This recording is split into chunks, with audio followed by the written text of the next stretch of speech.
Hello दोस्तों, maths vice वाले sir YouTube में आप लोगों का स्वागत है।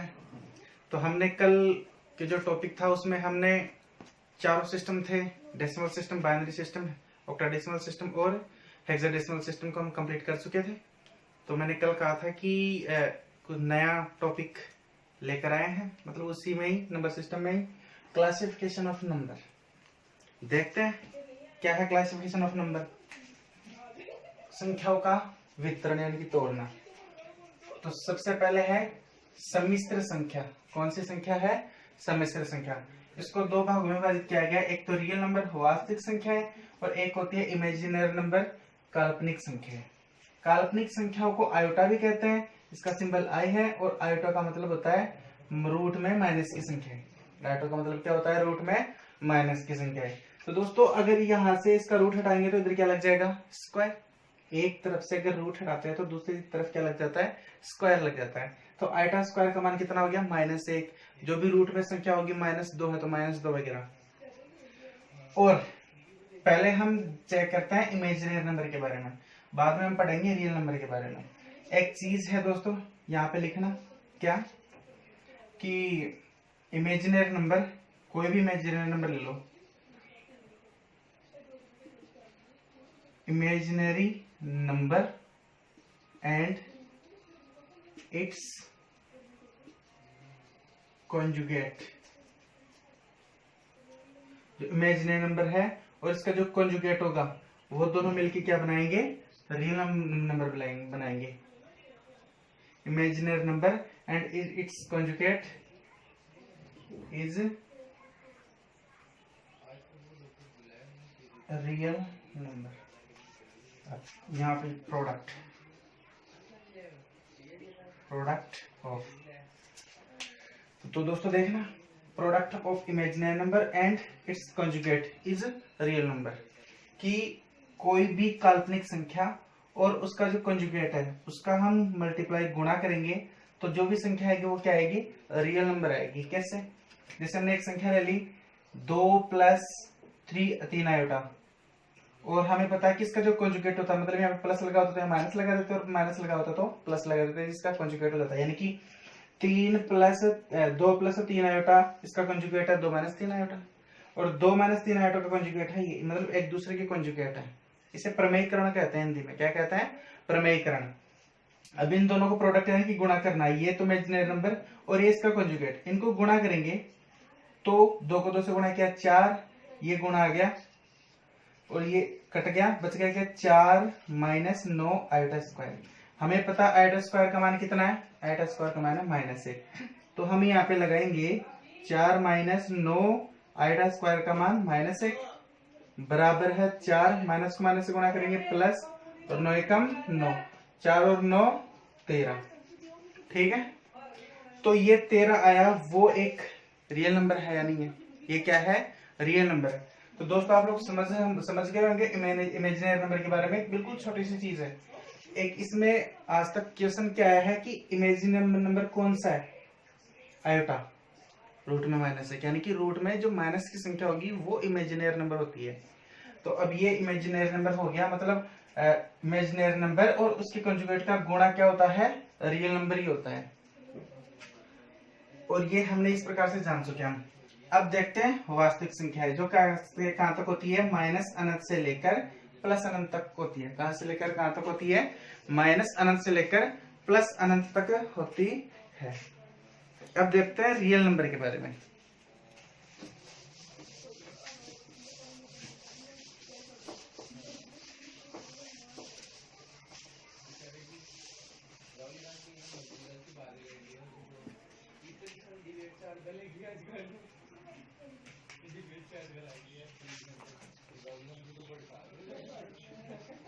रियल नंबर, रियल नंबर जितनी भी संख्या हम जानते हैं, जितनी भी संख्या को हमने काम में लिया है पढ़ने में या फिर दैनिक जीवन में, वो सारी की सारी संख्या क्या होती है? रियल नंबर होती है। इसके दो पार्ट हैं, एक तो है डेसिमल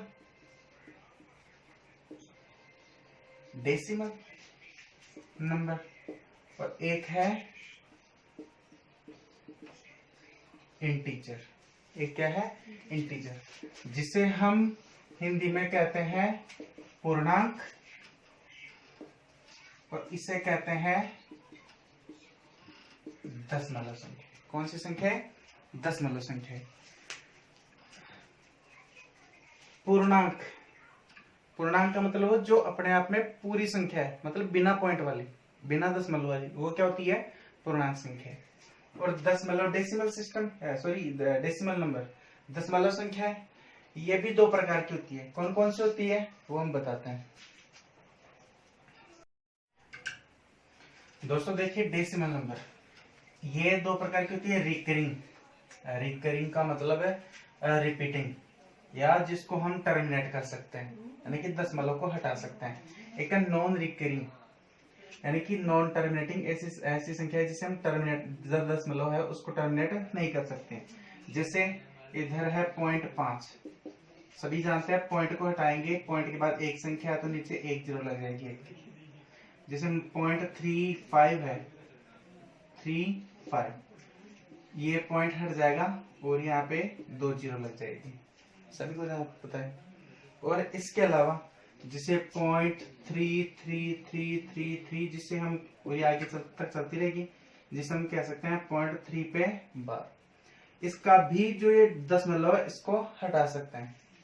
किस प्रकार से हटाते हैं, वो इस प्रकार से हटाते हैं, 0.3 पे बार है 3, और जितने पे बार लगा उतने पे क्या लगाता है, 9।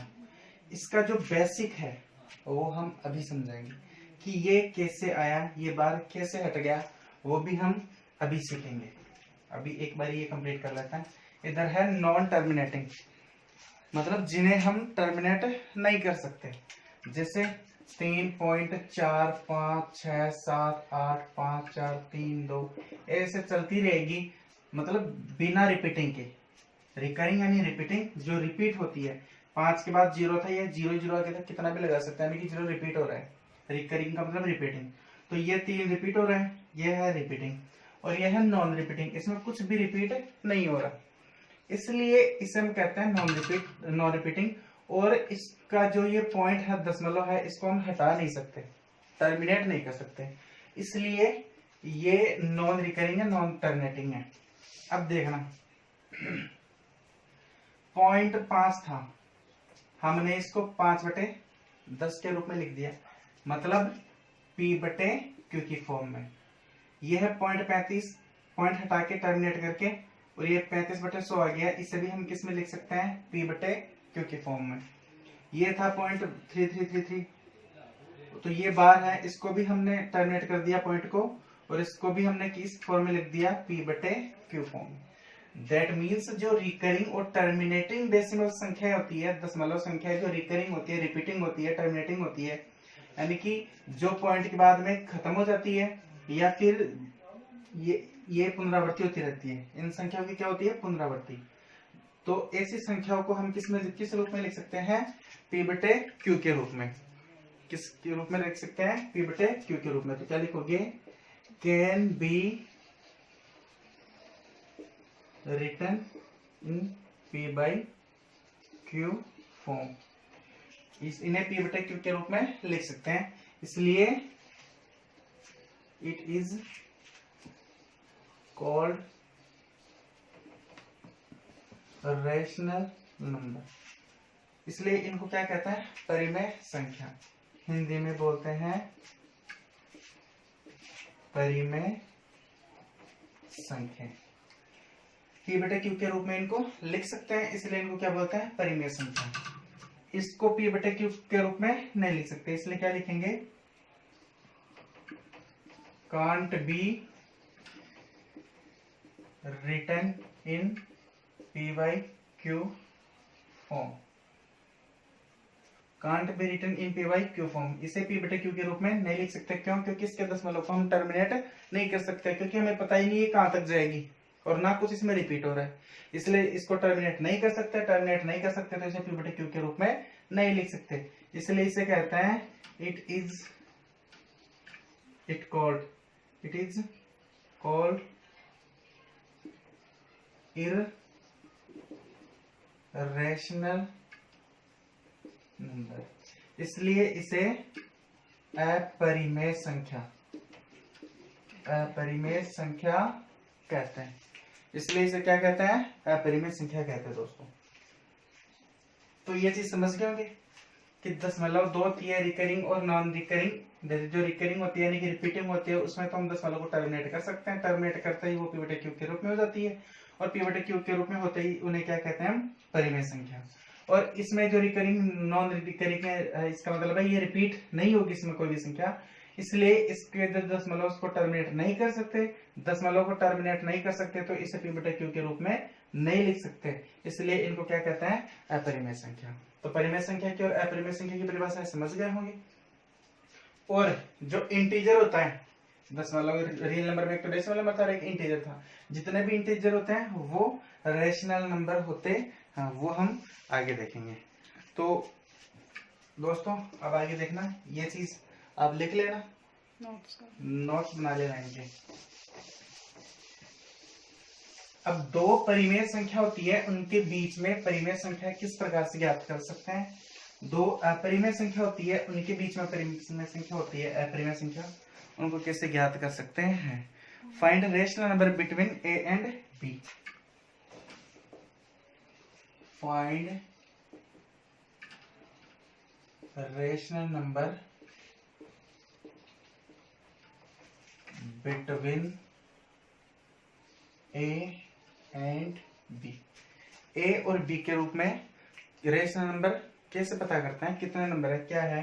तो उसका एक सूत्र है ए के प्लस बी बटे के प्लस वन, जहां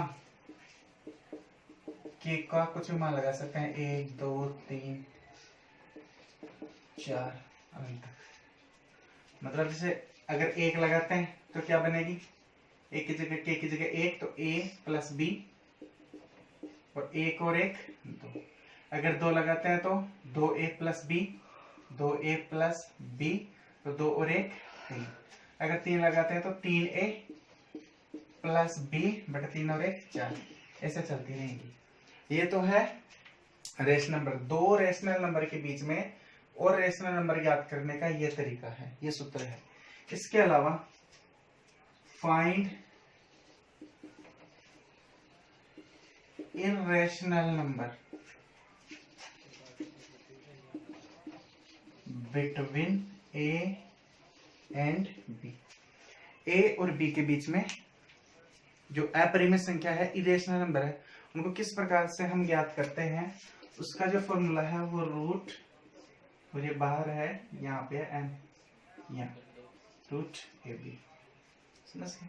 इसका मतलब इसे हम लिखेंगे तो क्या लिख सकते हैं? इसको सभी जानते होंगे, ए बी, ये हटेगा रूट, तो ये एन यहाँ पे आ जाएगा। इसका मतलब एन की जगह हम, जहां एन की जगह हम क्या लगाएंगे? 1 2 3 ऐसे। वैसे दो परिमेय संख्याओं के बीच में अनंत परिमेय संख्या होती है, और दो अपरिमेय संख्याओं के बीच में भी अनंत अपरिमेय संख्या होती है। तो इस प्रकार से हम याद करेंगे। तो इसका अगर n की जगह 1 लगाएंगे तो ए बी हो जाएगा, 2 लगाएंगे तो 1/2, 3 लगाएंगे तो, वैसे रूट स्टार्ट ही 2 से होता है, ये स्टार्टिंग कभी भी 1 से नहीं होता, 2 से ही होता है। इसलिए ए बी 1/2, फिर ए बी 3 लगाएंगे तो 1/3, 4 लगाएंगे तो 1/4, और ऐसे चलती रहेगी यहाँ तक। समझ गए दोस्तों?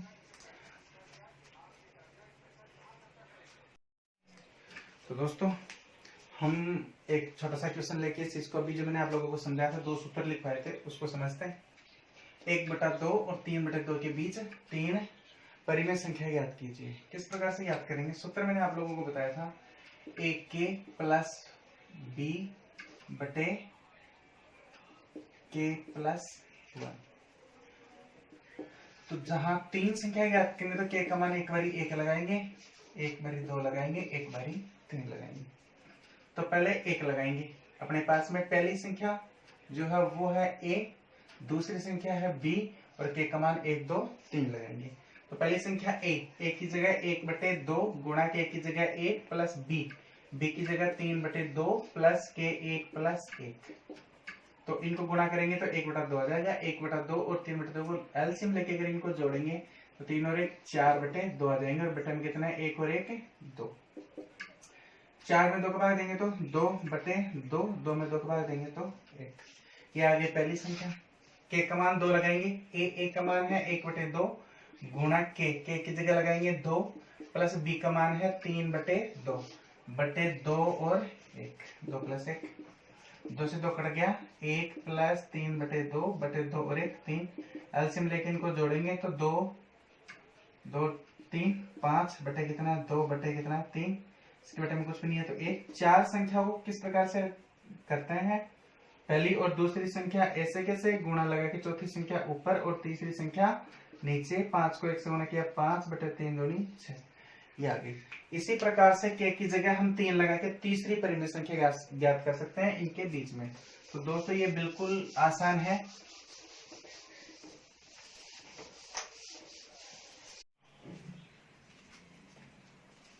तो दोस्तों अभी हमने डेसिमल नंबर के बारे में जाना। जैसे अभी हमने एक चीज को सोल्व किया था, 5.5 है, पॉइंट हटाना है, टर्मिनेट करना है, तो 5 और 1 0 लग जाएगी 1 की। ये तो टर्मिनेट करना आसान था। फिर हमने 0.594 है, इस पे पॉइंट हट जाएगा और पॉइंट के बाद 1 2 3 3 संख्या है तो 1 2 3 0 लग जाएंगे 1 पे। बिल्कुल आसान है।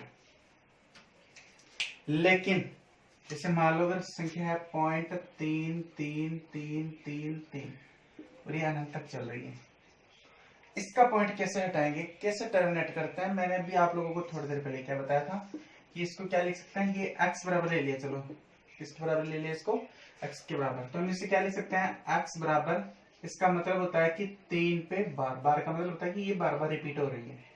समझ गए होंगे दोस्तों। अब इसके जो पॉइंट है 10 वाला, इसको कैसे टर्मिनेट किया जाए, कितने अंकों पे बार लगा है, 1 पे, कितने पे लगा है 1 पे, तो इसको गुणा करेंगे 10 से। जो ये समीकरण आप देख रहे हो इसे समीकरण 1 देख सकते हो, इसको गुणा करेंगे 10 से। किससे गुणा करेंगे, 10 से। क्यों, क्योंकि 1 पे बार लगा है। अगर 2 पे बार लगता तो किससे गुणा करते हैं, 100 से। 3 पे बार लगता तो 1000 से, यानी कि 1 पे बार तो 1 0 से गुणा 1 पे, 2 पे बार तो 1 पे 2 0 से गुणा, 3 पे बार 3 संख्या पे बार 3 अंकों पे बार होगा तो 1 पे 3 अंकों 3 0 से गुणा करते हैं। चलो इसको 10 से गुणा करेंगे तो क्या हो जाएगा 10x, इसको गुणा करेंगे 10 से, यानी कि ये है पॉइंट, तो क्या हो जाएगा 3.333, यानी कि 3.3 पे बार, ये कह सकते हैं। अब ये समीकरण नंबर है 2, इन दोनों को घटाओ, दोनों को क्या करेंगे, घटाएंगे। 10x में से 1x जाएगा तो कितने x बचेंगे, 9x, और इसमें से इसको घटाएंगे तो ये तो कट जाएगा, बचा क्या 3, ये 9 इधर गुणा में उधर जाएगा, किस में जाएगा, भाग में। इसी प्रकार से आया कि नहीं आया 3/9, इसे और काटेंगे तो आ जाएगा 1/3। थोड़ी देर पहले मैंने कहा था कि 1 पे बार है तो 3 और उस पे बार हट जाएगा और नीचे क्या लग जाएगा 9, वो इस प्रकार से आता है। और संख्या लेके देखते हैं, जैसे एक संख्या ले ली हमने, 2 पे बार हो तो वही 100 से गुणा करेंगे, वो तो एक अलग बात है। लेकिन जैसे मान लो कि एक संख्या है 3 2 2 2 2 2 2, ये है x बराबर, इसका मतलब इसे क्या कहेंगे, इसे हम कह सकते हैं x बराबर 0.3, और जो 2 है बार बार रिपीट हो रहा है इसलिए 2 पे क्या लग जाएगा, बार लग जाएगा, क्या लग जाएगा, बार। तो ये x बराबर 0.3 2 पे बार, इसको गुणा करेंगे किससे, 10 से, क्योंकि 1 पे क्या लगा हुआ है, बार लगा हुआ है, क्या लगा हुआ है, बार। तो 10 से गुणा करेंगे तो ये हो जाएगा 10x, इसको गुणा करेंगे तो 3.2222, यानी कि इसे हम कहेंगे तो 10x बराबर 3.2 पे बार। अगर मान लो कि ये समीकरण 1 है, ये समीकरण 2 है, इनमें से घटाए 10x में से तो 1x 9x आ जाएगा, लेकिन 3.2 बार में से 0.32 पे बार ये घटा सकते हैं? बिल्कुल नहीं। इसलिए इसको 10 से और गुना करेंगे, इसको 10 से गुना करेंगे, इसको हमने 10 से गुना किया था तो ये हो जाएगा 100x। कितना हो जाएगा? 100x।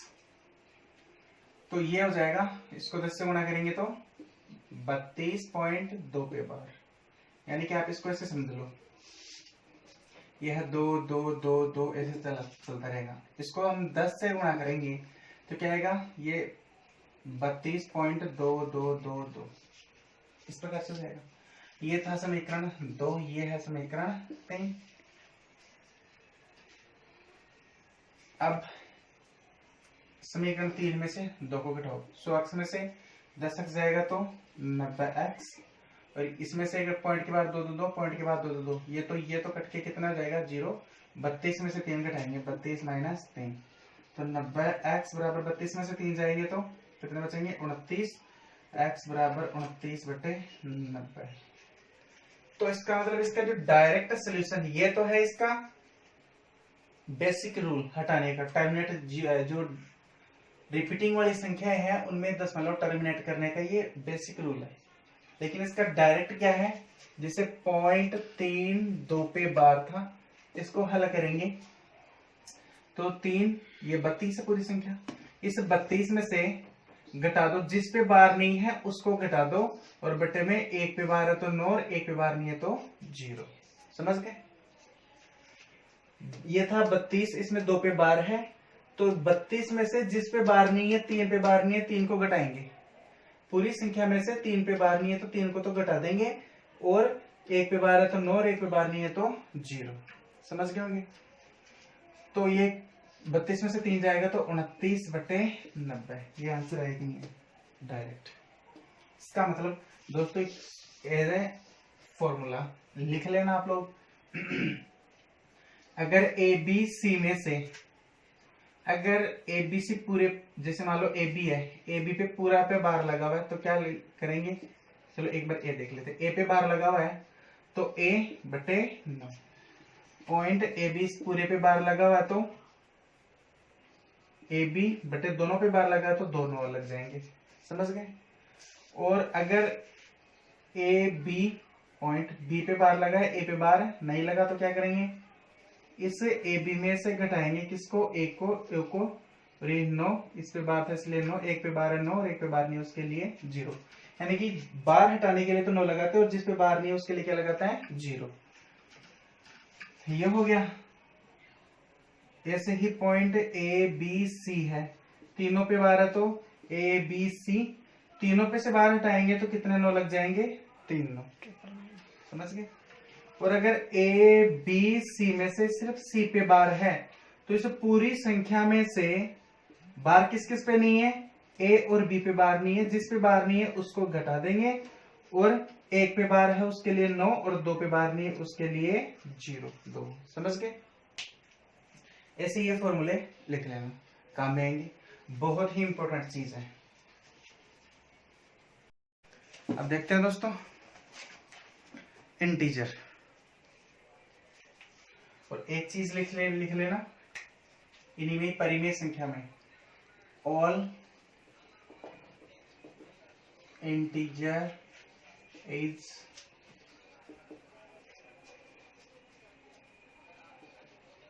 रैशनल। जितने भी पूर्णांक हैं वो सारे के सारे क्या हैं? परिमेय संख्या हैं। तो दोस्तों अब हम देखते हैं इंटीजर का क्लासिफिकेशन।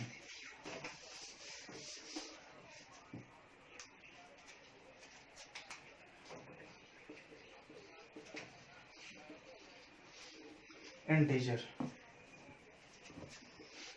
जिसे हिंदी में कहते हैं पूर्णांक, ये 3 प्रकार के होते हैं। एक तो होते हैं पॉजिटिव, क्या होता है? पॉजिटिव इंटीजर, यानी कि धनात्मक पूर्णांक। क्या बोलते हैं इसे?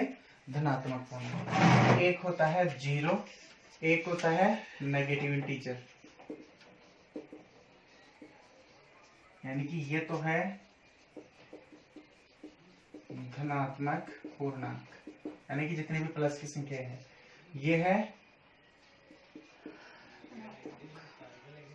ऋणात्मक पूर्णांक, यानी कि जितनी भी माइनस की संख्या हो रही है, क्या है, जीरो। ये क्या है, जीरो। दोस्तों इस चीज को बहुत ही ध्यान से समझना।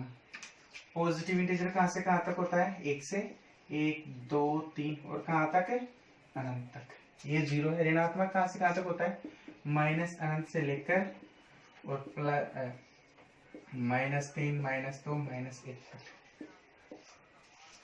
और ये है जीरो।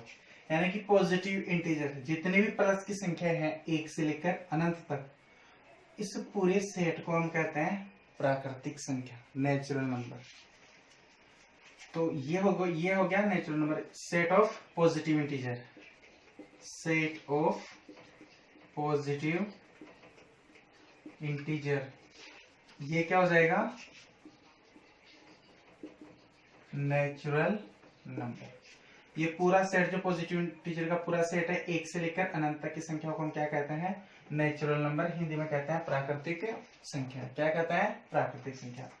और अगर इसी सेट में जीरो को भी शामिल कर लिया जाए, जोड़ लिया जाए, यानी कि जीरो से लेकर और कहां तक हो गया ये, अनंत तक, तो जीरो से लेकर अनंत तक ये कंप्लीट सेट कहलाता है पूर्ण संख्या है। क्या कहलाता है, पूर्ण संख्या, जिसे इंग्लिश में कहते हैं होल नंबर। समझ गए होंगे। यानी कि 1 से लेकर अनंत तक की सारी संख्या हो गई नेचुरल प्राकृतिक संख्या, और उसमें जीरो भी शामिल कर दिया जाए तो वो क्या हो जाएगी, पूर्ण संख्या है।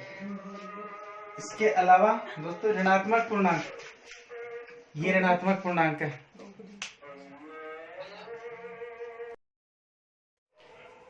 तो दोस्तों इंटीजर का एक और क्लासिफिकेशन है। इंटीजर के दो पार्ट हो गए, इवन और ओड। इवन का मतलब होता है सम संख्या, ओड का मतलब होता है विषम संख्या। इवन नंबर डिविजिबल बाय 2, यानी सम संख्या की परिभाषा क्या हो गई, ऐसी संख्या जो 2 से विभाजित हो, जिनमें 2 का पूरा पूरा भाग चला जाए, उन्हें सम संख्या कहते हैं। और नंबर नॉट डिवाइजिबल बाय 2, ऐसी संख्या जिनमें जिसमें 2 का पूरा पूरा भाग नहीं जाए, वो क्या होती है, विषम संख्या है।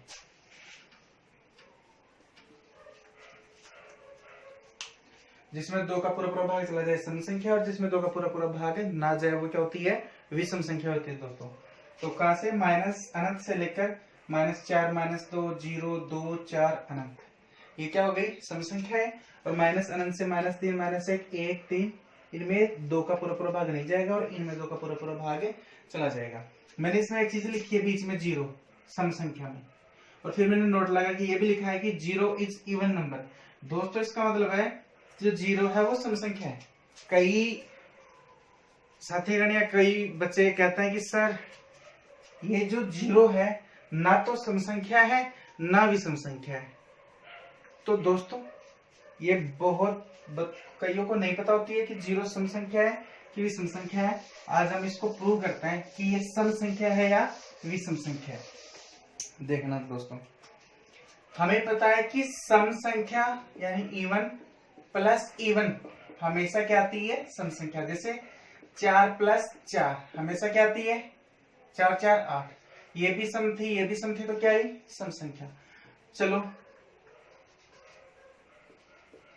Late zero an odd number. Zero को हम क्या लेते हैं, ओड नंबर मान के चलते हैं। चलो माना है कि जीरो एक ओड विषम संख्या है। क्या है, विषम संख्या। तो हम जबकि ये प्रॉपर्टी है सम में सम जोड़ते हैं तो हमेशा क्या आता है, सम आता है।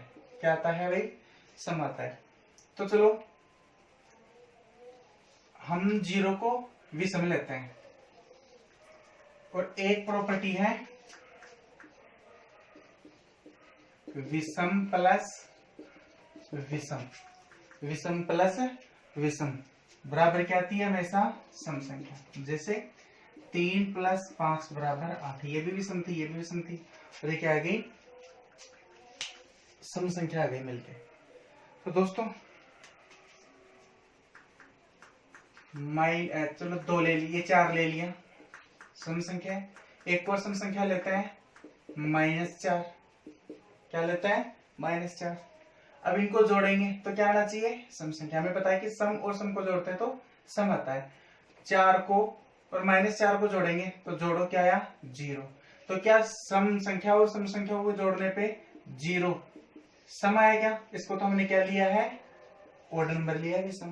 तो ये तो क्या हो गई, गलत। और इधर विषम 3 + 5 बराबर कितना है, 8। और चलो 0 ले लिया हमने, विषम लिया ना हमने ओड को, विषम 0 और ये 5 बराबर क्या आ गया, 5। विषम और विषम को जोड़ते हैं तो क्या आता है, सम। लेकिन 0 और 5 को जोड़ रहे तो क्या आ रहा है, 5। सम नहीं आ रहा, मतलब ये प्रॉपर्टी भी इस पे काम नहीं कर रही। अब चलो हम 0 को लेते हैं sum. Let 0 an even number. वही प्रॉपर्टी है, सम प्लस सम बराबर क्या आता है, हमेशा सम।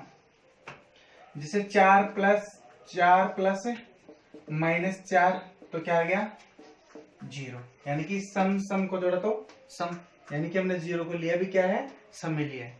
और एक और प्रॉपर्टी थी अभी, विषम प्लस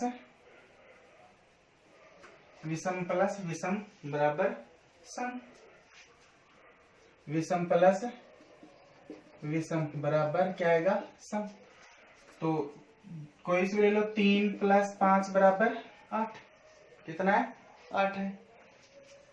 या -3 और प्लस का 3 ले लो, इनको जोड़ेंगे, ये भी विषम है, ये भी विषम है, दोनों को जोड़ा क्या आ गया, सम 0। तो इसका मतलब है कि 0 क्या है, सम संख्या है, ना कि विषम संख्या। ध्यान रखना, कई ऐसे कहते हैं कि 0 ना तो सम है ना विषम है, तो इस चीज का विशेष ध्यान रखें कि 0 एक सम संख्या है दोस्तों। आगे इंटीजर का एक और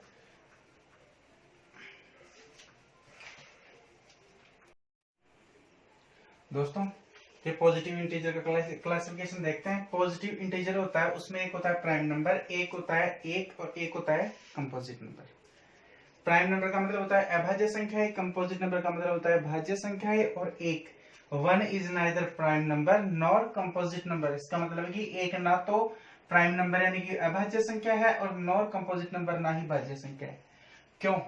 ये ना तो प्राइम नंबर, ना तो भाज्य है, ना अभाज्य है, एक क्यों नहीं है वो देखेंगे। पहले इधर ये देखते हैं, नंबर हैविंग ओनली 2 फैक्टर्स, यानी कि ऐसे नंबर जिनके सिर्फ और सिर्फ कितने फैक्टर होंगे, 2। ना तो 2 से कम, ना 2 से ज्यादा, उन सभी संख्याओं को हम क्या कहेंगे, प्राइम नंबर, अभाज्य संख्या। ऐसी संख्या है जिनके 2 गुणनखंड होंगे, ना तो 2 से कम, ना 2 से ज्यादा, उन सभी को हम क्या कहेंगे, अभाज्य संख्या है। इधर भाज्य संख्या क्या कर रही है, मोर देन 2 फैक्टर, यानी कि number having more than 2 factor, कि ऐसी संख्या है जिनके 2 से ज्यादा गुणनखंड होंगे, वो सारी संख्या क्या होगी, भाज्य। और इसमें 2 फैक्टर होंगे, कौन कौन से, एक तो एक, हमेशा क्या होगा, एक। यानी कि ऐसी संख्या है जिसमें 2 संख्याओं का भाग जा सके, यानी कि एक तो जाएगा एक का, और एक उसका जाएगा एक स्टेप खुद का। और इनके अलावा भी किसी और संख्या का भाग चला जाए तो वो संख्या कौन सी हो जाएगी, भाज्य संख्या। जैसे 2 है, संख्या अपनी लेते हैं हम, 1 2 3 4 5 6 7 8 9 10 11 12 13, यहां तक हम देखते हैं। एक में किस किस का भाग जाता है, एक में भाग जाता है एक का, और किसी का भाग जाता है भाग, एक में किसी का भी भाग नहीं जाता। इसका मतलब एक में सिर्फ एक का भाग जा रहा है, इसका मतलब एक का कितना गुणनखंड हो रहा है, एक। जबकि अभाज्य कह रहा है कि कम से कम 2 फैक्टर होना चाहिए, और 2 ही होना चाहिए, ना तो 2 से कम ना 2 से ज्यादा। भाज्य कह रहा है कि 2 से ज्यादा फैक्टर होना चाहिए, लेकिन एक का सिर्फ कितना फैक्टर है, एक ही गुणनखंड है। इसलिए ही ये ना तो भाज्य संख्या है और ना अभाज्य संख्या, क्योंकि इसका कितना गुणनखंड है, सिर्फ एक। अगर 2 होते तो ये अभाज्य हो जाती, और 2 से ज्यादा होता है तो ये भाज्य संख्या हो जाती। समझ गए क्या, एक का एक ही गुणनखंड है, इसलिए ये क्या है, ना तो भाज्य है ना अभाज्य संख्या है। आगे देखते हैं, 2 में किस किस का भाग जाता है, एक का जाता है, और एक खुद 2 का भी जाता है। तो 2 के कितने गुणनखंड हो गए, 2। और जिसके 2 गुणनखंड होते हैं, एक तो जिसमें एक तो एक हो गया, और एक इटसेल्फ खुद, एक तो एक और एक इटसेल्फ खुद, तो ये कौन सी हो गई, अभाज्य संख्या। 3 में किस किस का भाग जाता है, एक का और एक 3 का, तो इसके कितने गुणनखंड हो गए, 2। तो ये कौन सी होगी जिसके 2 गुणनखंड होता है, अभाज्य संख्या। 4 है, 4 में किस किस का जाता है, 1 का भी जाता है, 2 का भी जाता है और 4 का भी। तो इसकी गुणनखंड हो गए 3, यानी कि 2 से ज्यादा, और 2 से ज्यादा गुणनखंड होते हैं संख्या कौन सी हो गई, कंपोजिट नंबर। तो कंपोजिट नंबर यानी कि भाज्य संख्या 4। 5 में सिर्फ 1 का जाता है और 5 का जाता है, यानी कि 2 ही गुणनखंड है, इसलिए 5 क्या है, अभाज्य संख्या। 6 में 1 का भी जाता है, 2 का भी जाता है, 3 का भी जाता है और 6 का भी जाता है, 4 गुणनखंड हो गए, 2 से ज्यादा हो गए तो भाज्य संख्या। 7 में 1 का जाता है और 7 का जाता है, 2 ही गुणनखंड है तो अभाज्य संख्या। 8 में 1 का जाता है, 2 का जाता है, 4 का जाता है और खुद 8 का भी जाता है, तो इसके गुणनखंड 2 से ज्यादा हो गए, इसलिए क्या हो गया, भाज्य संख्या। ऐसे आगे आप खुद कर सकते हो। तो आप लोगों को पता चल गया होगा कि भाज्य संख्या क्या होती है और अभाज्य संख्या क्या होती है, यानी कि प्राइम नंबर, कंपोजिट नंबर, और एक होता है one is neither prime number nor composite number, एक ना तो भाज्य संख्या है और ना अभाज्य संख्या है। इसके बाद में एक चीज और आती है दोस्तों, अब इसी को देखने के बाद में हमें ये पता चल गया कि स्मॉलेस्ट प्राइम नंबर, सबसे छोटा प्राइम नंबर यानी सबसे छोटी अभाज्य संख्या कौन सी है, 2। कौन सी है, 2।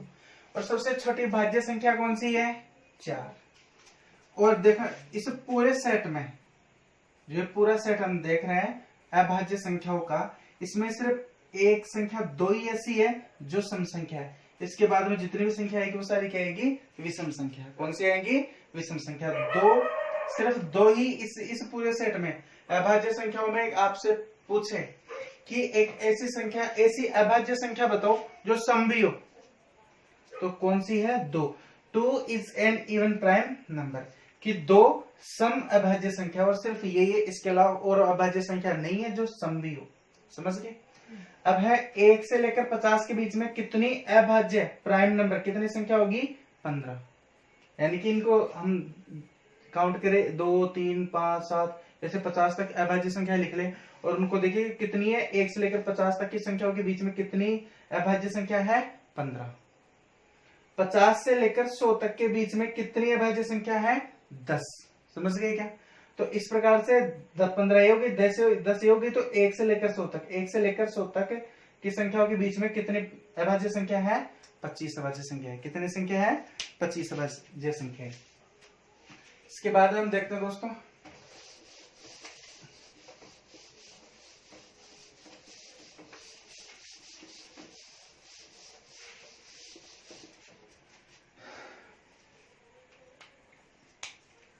एक चीज और दोस्तों, इंपॉर्टेंट चीज है, बहुत बारी एग्जाम में आती भी है और बहुत सारे बच्चों को पता भी नहीं है। कैसे, आप लोगों से कह दिया था कि ये बताओ 219 भाज्य संख्या है या अभाज्य संख्या। कैसे पता करें कि ये भाज्य संख्या है या अभाज्य संख्या है।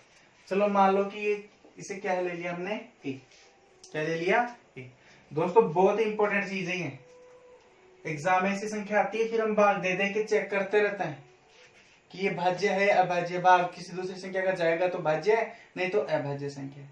बहुत सारे बच्चों को पता नहीं है, तो इतना टाइम ना लगाने के अलावा एक शॉर्ट ट्रिक भी है, शॉर्ट तरीका भी, बेसिक इसका फॉर्मूला है, उससे आराम से पता कर सकते हैं कोई भी संख्या कि वो भाज्य संख्या है या फिर अभाज्य संख्या है। तो इसका पता करते हैं कि भाज्य या फिर अभाज्य, किस प्रकार से पता करेंगे दोस्तों, ये देखना। तो 219 है, 219 सूत्र है ए, जो है इससे जो जस्ट बड़ी, कौन से, इससे जस्ट बड़ी परफेक्ट स्क्वायर नंबर, इससे बड़ी परफेक्ट स्क्वायर नंबर कौन सी है। जैसे 219 है, इससे बड़ी परफेक्ट स्क्वायर नंबर कौन सी है, परफेक्ट स्क्वायर यानी कि पूर्ण स्क्वायर वर्ग, पूर्ण वर्ग संख्या, कौन सी, पूर्ण वर्ग संख्या। तो इससे बड़ी पूर्ण वर्ग संख्या कौन सी है, 225। कौन सी है, 225। 225 किसका स्क्वायर है, 15 का स्क्वायर है, और एक इधर क्या है, 219। तो इस रूप में हमने लिख लिया, नहीं लिख लिया, इसको लिख लिया। यानी इससे जस्ट बड़ी पूर्ण वर्ग संख्या किसकी वर्ग है, वो इस प्रकार से लिख लेंगे, यानी कि 15। तो 15 तक की अभाज्य संख्या कौन कौन सी है, 2 3 5 7 11 और 13 अभाज्य संख्या।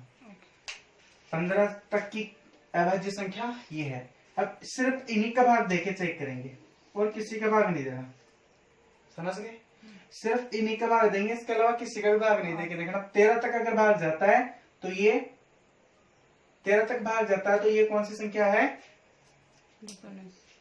ये भाज्य संख्या है। और 13 तक भाग नहीं जाता, इसका मतलब अब इसमें किसी का भी भाग नहीं जाएगा। ये क्या है? अभाज्य संख्या। एक बार फिर से समझो दोस्तों, बिल्कुल बढ़िया है तरीका है ये ज्ञात करने का कि भाज्य संख्या या फिर अभाज्य संख्या है। 219 संख्या यदि पता करना है कि भाज्य है कि अभाज्य है, इससे बड़ी 219 से जस्ट बड़ी पूर्ण वर्ग संख्या कौन सी है? 225। और किसकी है ये? 15 की वर्ग है। तो 15 तक अभाज्य संख्या लिख लो, हमने लिख ली ये। और 15 तक की जो अभाज्य संख्या है सिर्फ इन्हीं का भाग देंगे। इसमें 2 का भाग जाता है? नहीं जाता। 3 का भाग? 30 29 3 3 9, हाँ 3 का भाग जाता है इसमें। मतलब इनमें से किसी भी संख्या का भाग चला गया तो ये कौन सी संख्या हो गई? ये संख्या हो गई भाज्य। अगर इनमें से किसी का भी भाग नहीं जाता तो ये कौन सी संख्या होती? अभाज्य संख्या। एक और क्वेश्चन लेके इसको समझते हैं, बहुत इंपॉर्टेंट चीज है दोस्तों, एग्जाम में बहुत बारी आती है, बहुत बारी एग्जाम में भी आ जाता है। जैसे एक छोटा सा क्वेश्चन लेते हैं, कोई भी मन से संख्या ले लो। हमने संख्या ले ली 169। कौन सी ले ली?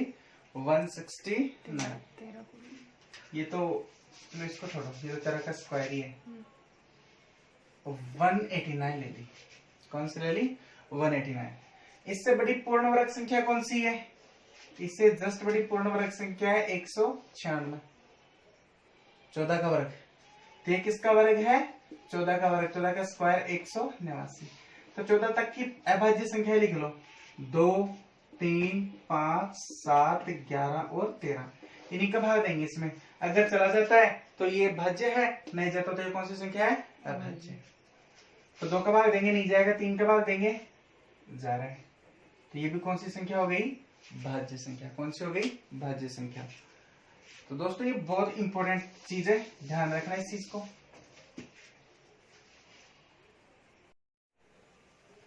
दोस्तों जो प्राइम नंबर है वो बहुत ही इंपॉर्टेंट चीज है, इस चीज का ध्यान रखना। इसके कुछ रूप है, तो कुछ प्रकार है। पहला है रिलेटिवली प्राइम, अपेक्षित अभाज्य संख्या। किसे कहते हैं? सेट ऑफ टू नंबर, ऐसे दो संख्या, कोई सी भी दो संख्या हैविंग एचसीएफ, जिनका एचसीएफ महत्तम समावर्तक, जिनका एचसीएफ कितना हो? 1। जैसे 1 और 3 है, इनका एचसीएफ कितना होता है? 1। 9 और 25 है, इनका एचसीएफ कितना होता है? 1। कोई सी भी संख्या ले लो अपने मन से, कोई सी भी संख्या ले लो, जैसे 10 और 19 है, इनका एचसीएफ कितना है? 1। तो ये क्या हो गई? Relatively prime number. जरूरी नहीं कि इनमें अभाज्य संख्या हो, कोई सी भी संख्या हो दो जिनका एचसीएफ 1 होगा तो वो कौन सी हो जाएगी? अपेक्षित अभाज्य संख्या, रिलेटिवली प्राइम नंबर। अगली है को प्राइम नंबर, सह अभाज्य संख्या। Set of two prime number, कोई सी भी दो अभाज्य संख्या को प्राइम होती है। कोई सी भी दो अभाज्य संख्या देख लो, 2 और 3 है, अभाज्य है दोनों, तो को प्राइम। 5 और 7 है, अभाज्य है, तो को प्राइम। जैसे मान लो कि 3 और 41 क्या है? दोनों अभाज्य संख्या है, तो क्या हो गई? को प्राइम। दोनों की दोनों अभाज्य होगी तो वो दोनों संख्या आपस में क्या होगी? को प्राइम होगी। अगर ऐसी दो संख्या जिनका एचसीएफ 1 है तो वो रिलेटिवली प्राइम। ऐसी दो संख्या जो दोनों ही प्राइम है तो वो क्या हो जाएगी? को प्राइम। अब आप देख सकते हो कि जितनी भी प्राइम होती है उनका एचसीएफ हमेशा कितना होता है? 1 ही होता है। इसलिए एवरी को प्राइम नंबर, जितनी भी को प्राइम से अभाज्य संख्या है, आल्सो रिलेटिवली प्राइम। क्या होगी? रिलेटिवली प्राइम, अपेक्षित अभाज्य संख्या होगी। क्यों? को प्राइम नंबर का जोड़ा हमने लिया 2 3, इनका एचसीएफ कितना है? 1। कितना है? 1। और जिनका एक एचसीएफ होता है क्या होती है? अपेक्षित अभाज्य संख्या। इसका मतलब ये को प्राइम भी है और अपेक्षित अभाज्य संख्या भी है। ये भी सारी की सारी सहअभाज्य संख्या क्या होती है? अपेक्षित अभाज्य संख्या होती है, क्योंकि इन सभी का एचसीएफ कितना होता है? 1। फिर आती है ट्विन प्राइम। ट्विन का मतलब होता है जुड़वा, जुड़ा का मतलब 2। यानी कि set of two prime number, दो अभाज्य संख्याओं का जोड़ा या दो अभाज्य संख्याओं का समूह, हैविंग डिफरेंस 2, जिनका अंतर कितना हो? अंतर भी कितना हो? 2। दो अभाज्य संख्या और जिनमें अंतर कितने का हो? 2 का। तो देखो 5 और 7 अभाज्य है और अंतर कितने का है? 2 का। 11 और 13 अभाज्य है, अंतर कितने का है? 2 का। 17 और 19 अभाज्य है दोनों, अंतर कितने का है? 2 का। 41 और 43 2 का अंतर है। तो जितने भी अभाज्य संख्या होनी चाहिए और अंतर भी कितने का होना चाहिए, 2 का, तो सारी की सारी क्या होती है, ट्विन प्राइम होती है। अब इसके अलावा दोस्तों एक और संख्या बची है क्लासिफिकेशन ऑफ नंबर में, एक ही चीज बची है, परफेक्ट नंबर। क्या बची है, परफेक्ट नंबर। इसके बाद में दोस्तों हम पढ़ेंगे एक इंपॉर्टेंट टॉपिक, बहुत ही इंपॉर्टेंट है, यूनिट डिजिट। तो आज देखेंगे एक लास्ट टॉपिक है परफेक्ट नंबर। क्या है, परफेक्ट नंबर, जिसे हम पूर्ण संख्या कहते हैं। क्या कहते हैं, पूर्ण संख्या। क्या कहते हैं दोस्तों, पूर्ण संख्या। अब आप लोग सोच रहे होंगे कि पूर्ण संख्या से पहले भी आई थी जिसमें 0 शामिल था, वो अलग चीज है, ये अलग चीज है। ये परफेक्ट नंबर है और वो होल नंबर था। वो क्या था, होल नंबर। ये परफेक्ट नंबर है। हालांकि दोनों का हिंदी में जो नाम है वो एक ही है, लेकिन अलग अलग चीजें हैं। तो दोस्तों लास्ट है परफेक्ट नंबर, पूर्ण संख्या है। If sum of all factor यानी कि गुणनखंड, यानी कि किसी भी संख्या के सभी गुणनखंडों का सम यानी कि योग, किसी भी संख्या के ए नंबर, किसी भी संख्या के सभी गुणनखंडों का योग एक्सक्लूडिंग इटसेल्फ, इसको खुद को छोड़कर, is equal to original number, उस संख्या के बराबर आ जाए, उस संख्या को हम कहते हैं परफेक्ट नंबर।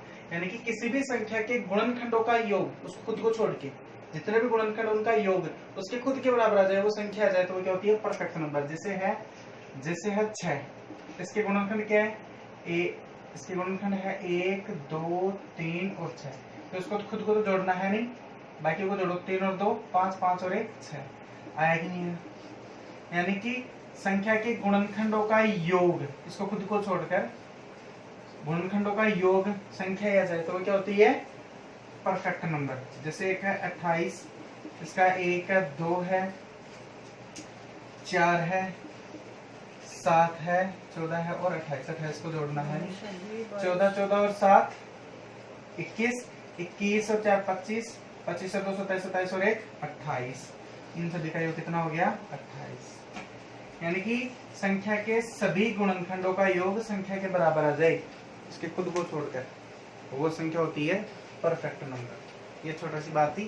तो दोस्तों कल हम बहुत ही इंपॉर्टेंट टॉपिक पढ़ने वाले हैं, यूनिट डिजिट, इकाई का अंक कैसे पता करें। बहुत बड़ी बड़ी संख्या आएगी, गुणा में आएंगी, भाग में आएंगी, उनका इकाई का अंक, मतलब घात में भी बड़ी बड़ी संख्या लगी रहेंगी, कि उनका इकाई का अंक क्या होगा, वो ज्ञात करने का बिल्कुल आसान तरीका, बहुत ही बढ़िया तरीके से हम समझेंगे और बहुत सारे एग्जाम में वो आता भी है। तो दोस्तों अगर आप लोगों को वीडियो अच्छा लग रहा है, समझ में आ रहा है, तो कमेंट बॉक्स में जाकर जरूर बताएं कि समझ में आ रहा है या समझ में नहीं आ रहा। और दोस्तों अगर अच्छा लगे तो वीडियो को, चैनल को ज्यादा से ज्यादा सब्सक्राइब करें, लाइक करें और वीडियो को, चैनल को बहुत ज्यादा शेयर करें। ओके दोस्तों, थैंक यू।